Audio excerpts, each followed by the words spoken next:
Hi, so today I'm going to be taking a look at a product from Fenwicks. This is their protective coating, and the idea behind this product is that you spray it onto your bike and it creates a hydrophobic coating which will repel mud and water. So allegedly this will last for 6 months after application. I mean, I'd be happy if it lasts a month, because at the moment what I generally tend to do is I wash my bike and then have to use a silicone spray. This is available in a couple of different versions. I have it in the 100ml version. They also do a 250ml version of this, as well as a InvisiFrame branded version. It's exactly the same product, except it has the InvisiFrame branding on in partnership with Fenwicks. The application of this product is really straightforward. Ideally, you would have a clean and dry bike, just to make it much easier for the coating to bond to the frame. Now you can put this onto a bare frame. As it said, you can put it on a matte gloss, and this one actually has an InvisiFrame kit fitted. So you just get the product, shake the bottle up, then what you're going to do is get some form of polishing cloth. I'm just going to use this microfiber cloth. Put a few sprays on, just buff it into the frame, leave it for about 30 seconds just to cure, and then ideally you would leave it overnight, or in my case I'm probably going to leave it for about 24 hours just to fully cure and set. One thing I will say, when you first put it on, you can actually feel that the surface tension is greatly reduced. Here's what the bike looks like after 24 hours.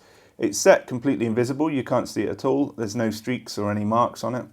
And it's, as I said, it's got a nice slippery surface when you touch it. It's not too slippy, you're not going to drop it out of your hands or anything.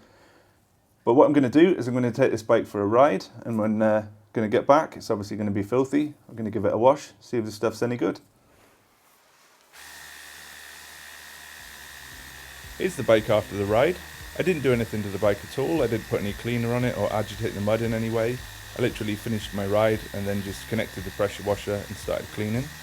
You'll notice around the head tube that the mud's just sliding straight off. It's very impressive.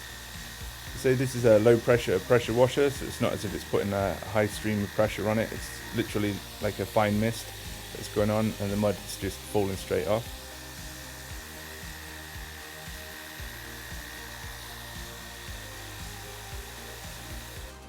And here's the results after only 5 minutes of washing the bike. Again, I didn't use any cleaner and I didn't use any brushes or any sponges. It was literally just the pressure washer.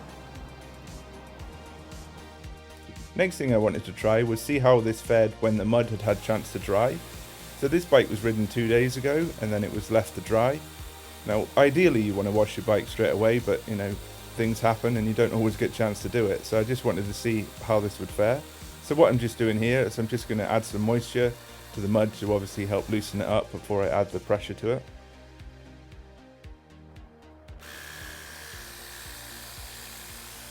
Now as you'll see, it's obviously not going to be quite as smooth as the first time, because there's obviously quite a lot of dried in dirt which is going to need some moisture to seep through first of all. But it's still doing a fairly good job and the mud is actually still sliding off. Now the mud on the down tube has been a little bit stubborn, so I came to the conclusion that it's probably best to put a bit of bike cleaner on, let that sit for a while, and then go at it again, see if we can get it to clean off.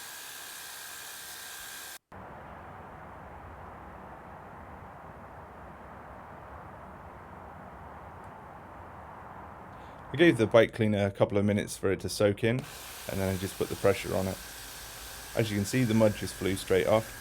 I'm not sure if I would have had similar results if I just let the moisture sit on it for a while, but it just made it much easier and quicker using the bike cleaner. As you can see, it just flies straight off and beads up nicely.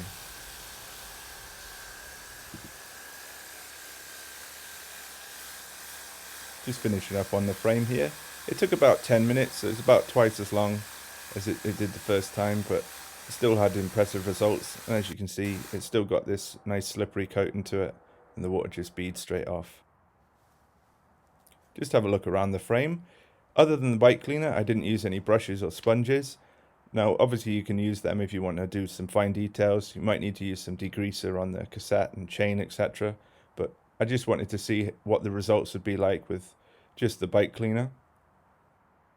I think the results are really impressive considering how caked on the mud was. You know how it is, if you've left the bike for more than a couple of days, it can be a real pain to get the mud off. It can sometimes take half an hour or more to do. As I say, it was only about 10 minutes to do this, and the 3 minutes of that was actually letting the bike cleaner sit. So it's really only a couple of minutes more than the first time that I did it. That was a look at some Fenwick's protective coating. If you've got any comments or questions, please feel free to leave them in the box below. If you got this far into the video, I do appreciate it, and thanks for watching.